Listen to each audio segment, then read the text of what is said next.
আসসালামু আলাইকুম। কিছু কথা, কিছু শব্দ, কিছু স্বপ্ন, কিছু বাক্য মানুষকে বদলে যেতে সাহায্য করে। কিন্তু যেটা দরকার সেই কথাগুলো চোখের সামনে রাখা, মনের ভেতরে গেঁথে ফেলা এবং সেই অনুযায়ী অ্যাকশানে পরিণত করা। আমরা কোনো না কোনো শব্দ শুনে, কোনো না কোনো বাক্য শুনে আন্দোলিত হই, আমাদের ভাব তৈরি করে, আবেগ তৈরি করে, প্রচণ্ড কর্মস্পৃহা তৈরি করে। কিন্তু সেটা কোনোই কাজে আসবে না যদি আমরা সেটা বাস্তবায়নের পথে না হাঁটি, মানে অ্যাকশানে না নামি। সেরকম কিছু স্লোগান, সেরকম কিছু কথা যেগুলো আমি সবসময় আপনাদেরকে বলি, আজকে বলবো। যেমন শুরুতেই, জীবনে বলার মতো একটা গল্প থাকা দরকার। এটা একটা অনুভূতি, এটা একটা প্রতিজ্ঞা যে আমার একটা গল্প থাকতে হবে, যে গল্পের কারণে আমার বাবা মা আমাকে নিয়ে গর্ববোধ করবে, যে গল্প একদিন আমি আমার সন্তানকে বলবো, আমার সন্তান বলবে আমি আমার বাবার মতো হতে চাই বা আমি আমার মায়ের মতো হতে চাই। যে গল্প একদিন গ্রাম সমাজ ছড়িয়ে দেশে দেশে ছড়িয়ে পড়বে, সেরকম একটা গল্প আমার থাকা দরকার। সেরকম একটা গল্পের জীবন তৈরি করা দরকার। সো এটা একটা স্বপ্ন, এটা একটা প্রতিজ্ঞা যে আমার জীবনে একটা গল্প থাকা দরকার। আরেকটা প্রতিজ্ঞা হচ্ছে সবার আগে একজন ভালো মানুষ হতে হবে। মানে এখন আসলে এটাই বোধহয় ইউনিকনেস। আমাদের চারিদিকে এত হতাশা, বিশৃঙ্খলা, বিবেকহীনতা, অমানবিকতা। সেই জায়গায় আমরা যদি একজন ভালো মানুষ হতে পারি, বিবেকবান মানুষ হতে পারি, মানবিক মানুষ হতে পারি, অন্যের ক্ষতি না করি, এটুকুই যথেষ্ট। আর কিছু দরকার নেই। এইটুকু যদি আমরা ধারণ করতে পারি, সংসারটা বদলাবে, জীবনটা বদলাবে, সমাজটা বদলাবে, দেশটা বদলাবে। আরেকটা স্লোগান আমার খুবই জনপ্রিয়, এটা আপনারা জানেন, স্বপ্ন দেখুন, সাহস করুন, শুরু করুন এবং লেগে থাকুন, সফলতা আসবেই। এটা আসলে যে কোনো কাজের একটা মেথড বলতে পারেন। কোনো একটা কাজে আপনি যদি করতে চান, আগে স্বপ্ন দেখতে হবে, তারপরে সাহস করতে হবে। সাহস করার জন্য আপনাকে এটা শিখতে হবে, অভিজ্ঞতা অর্জন করতে হবে, মেলামেশা করতে হবে, অবজার্ভ করতে হবে, প্রশিক্ষণ নিতে হবে, তারপরে শুরু করতে হবে। শুরু করার আমাদের একটা ভয় কাজ করে যে লোকে কি বলবে, আমি পারবো কি না। এগুলো শুনে তো লাভ নেই, লোকে আপনার বাসার বাজার করে দেয় না। সো শুরু করতে হবে। এবং ফাইনালি যেটা আমাদের ভয়ানক রকমের সমস্যা, সেটা হচ্ছে আমরা লেগে থাকতে পারি না। গিভ করি অল্পতেই। লেগে থাকতে হবে। আপনি যদি সফলতা পেতে চান, আপনি যদি গন্তব্যে পৌঁছাতে চান, আপনাকে লেগে থাকতেই হবে। স্বপ্ন পরিবর্তন হতে পারে, স্বপ্নের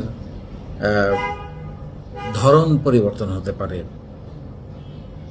নতুন কোনো চিন্তা যুক্ত হতে পারে, কিন্তু স্বপ্ন থেকে, লক্ষ্য থেকে বের হওয়া যাবে না যে আমি ওখানে পৌঁছাবই। তারপর আমি আরেকটা কথা সবসময় বলি, সফলতা হচ্ছে 4 স: সুশিক্ষা, সুস্বাস্থ্য, সুখ এবং সম্পদ। আমি এখানে সম্পদকে একদম শেষে রেখেছি, কারণ আমাদের যদি সুশিক্ষা না থাকে, আমরা অনেকেরই শিক্ষা আছে, কিন্তু শিক্ষাটাকে আমরা ভুল কাজে, অন্যায় কাজে, চালাকির কাজে ব্যবহার করি। সুশিক্ষিত একজন মানুষকে ঠকিয়ে, অন্যায় করে আয় করতে পারে না। আয় করতে হলে আপনার শিক্ষা লাগবে। আপনি শিখলেন, সফল হলেন, কিন্তু আপনার স্বাস্থ্যের দিকে আপনি নজর দিলেন না। আপনি হাঁটতে পারেন না, দৌড়াতে পারেন না, দম ফুরিয়ে যায়, খেতে পারেন না, নানান অসুখ বাঁধিয়ে ফেলেছেন, লাভ নেই। এটাকে সফলতা বলে না। স্বাস্থ্যটাকে ভালো রাখতে হবে। তারপরে হচ্ছে সুখ, খুবই দরকার। আমরা সুখকে খুঁজতে গিয়ে আমরা অসুখীকে ডেকে নিয়ে আসি। সো আপনি সুখকে খুঁজতে যান না, স্বাভাবিক জীবনযাপন করেন এবং কৃতজ্ঞ থাকেন, স্যাটিসফাইড থাকেন। স্বপ্ন দেখবেন বড় হওয়ার, কিন্তু এখন যেটা আছে এটা নিয়ে সন্তুষ্ট থাকতে হবে।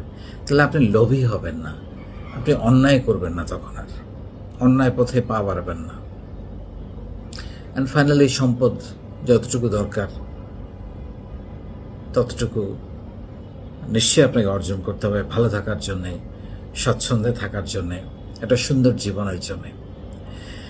জীবনে বড়, সফল ও সুখী হওয়ার জন্য পজিটিভিটির কোনো বিকল্প নাই।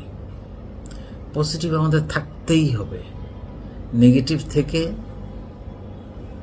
100টা কারণ বলতে পারবো যে নেগেটিভ থাকলে আপনি সর্বনাশ হয়ে যাবেন, কিন্তু নেগেটিভ থাকলে লাভ হবে একটা কারণও কেউ বলতে পারবে না। তো পজিটিভ থাকলে 100টা উপায় কারণ বলতে পারবে যেটা লাভ হবে। সো পজিটিভ থাকতে হবে। তারপরে সবচাইতে বড় বিনিয়োগ হচ্ছে সততা। আপনি দেখবেন এখন বেশিরভাগ সময় স্টার্ট আপদের যখন ফান্ডিং করে তখন দেখে যে ফাউন্ডারটা কে, তার ব্যাকগ্রাউন্ড কি। আমি যখন এই ব্যবসা শুরু করেছিলাম আজ থেকে 23 বছর আগে, আমার কাছে কিন্তু অত টাকা ছিল না, খুবই অল্প টাকা ছিল। কিন্তু আমি টাকা জোগাড় করেছি, পার্টনার জোগাড় করেছি আমার এই ফেস ভ্যালু দিয়ে। আমি সৎ, আমি কমিটেড, আমি কাউকে ঠকাবো না, আমি পরিশ্রমী, আমি মেধাবী। সো এই বিষয়গুলো আসলে খুবই গুরুত্বপূর্ণ এবং এগুলো আপনাকে বিনিয়োগ দেবে, কাস্টমার দেবে, নতুন ব্যবসা দেবে, নতুন পার্টনার দেবে, সব কিছু দেবে। এটার কোনো বিকল্প নাই। সময় দিন, সময় নিন, সময় বদলাবে, সময় সব কিছু ঠিক করে দেবে। আমরা অনেক সময় কোনো একটা বিপদে পড়লে খুব অস্থির হয়ে যাই, এবং আমি তো সবসময় বলি যে কোনো একটা সমস্যা আসলে সমাধান করা লাগে না, একটু সময় গেলে এমনিতেই সলভ হয়ে যায়। আবার কিছু কিছু সমস্যা মুখোমুখি হতে হয়, নাহলে সমাধানের দরজা কোনোদিন খোলে না। সেগুলো বুঝে চিন্তা করে ক্রিটিক্যালি অ্যানালাইসিস করে তারপর সিদ্ধান্ত নিতে হবে। বৃষ্টি সবার জন্যই পড়ে, ভিজে কেউ কেউ, ডেফিনেটলি যাদের উপরে বৃষ্টি পড়ে সবার জন্যই পড়ে, কিন্তু যারা ভেজে সাহস করে জ্বর, ঝঞ্ঝা, বৈরী আবহাওয়া, অলসতা সব কিছুকে ছাপিয়ে যারা ভেজে তারাই একদিন সফল হয়। কিন্তু পরে কিন্তু সবার জন্য। সবাই কি পারে? এই ঠান্ডা লাগবে, জ্বর আসবে, কাপড় নষ্ট হয়ে যাবে, তাই না? কত কিছু চিন্তা করি আমরা। এটা রূপক অর্থে ব্যবহার করা হয়েছে। সবসময় জিততে হবে এই মানসিকতা আপনাকে অসুস্থ করে তুলবে। কোনো কোনো হার জয়ের পথ দেখায়, হেরেও জেতা যায়। আমি তো মনে করি হেরে জেতার সবচেয়ে বড় উপায় হচ্ছে ভালোবাসা দিয়ে জেতা, বিনয় দিয়ে জেতা, স্যাক্রিফাইস করে জেতা। সবসময় জেতার দরকার নাই, জিততে চাওয়াটাও অন্যায়। চেষ্টা করবো আমরা, পারলে ভালো, নাহলে আবার ট্রাই করব। কিন্তু না হইলে দুনিয়াদারি অন্ধকার হয়ে যাবে, সব কিছু নষ্ট হয়ে যাবে, এই অ্যাটিচিউডটা বোধহয় একদম ঠিক না।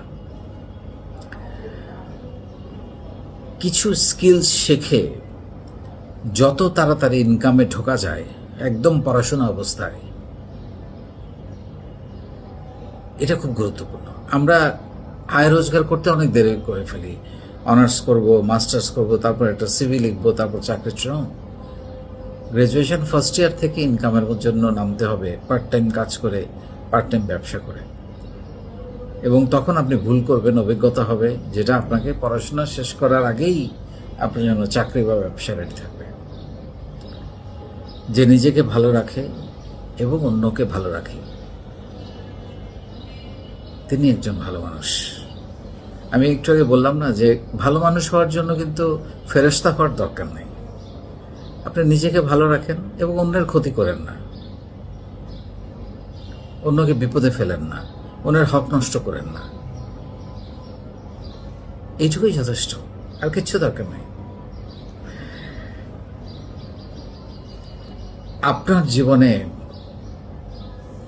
এগিয়ে যাওয়ার চমক হতে পারে আপনার বাবা মার দোয়া। এটা সবাই নেওয়ার চেষ্টা করবেন। আমি সবসময় বলি যে বাবা মাকে যদি অতিরিক্ত ভালোবাসেন, আপনার জীবনে অতিরিক্ত সফলতা আসবে। হাক করেন, জড়িয়ে ধরেন, বলেন বাবা মা আমি তোমাকে অনেক ভালোবাসি। তাদের দোয়া খুব দরকার এগিয়ে যাওয়ার জন্য। বাবা মার দোয়া ছাড়া সফল হওয়া যায় না। বাবা মাকে কষ্ট দিয়ে ভালো থাকা যায় না।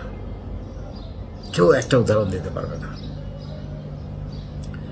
জীবনে শুধুমাত্র একটি কাজ করার জন্য আপনার জন্ম হয়নি। আপনার ভেতরে এমন সম্ভাবনা আছে যে আপনি চাইলে 2টা 3টা 4টা কাজ করতে পারেন।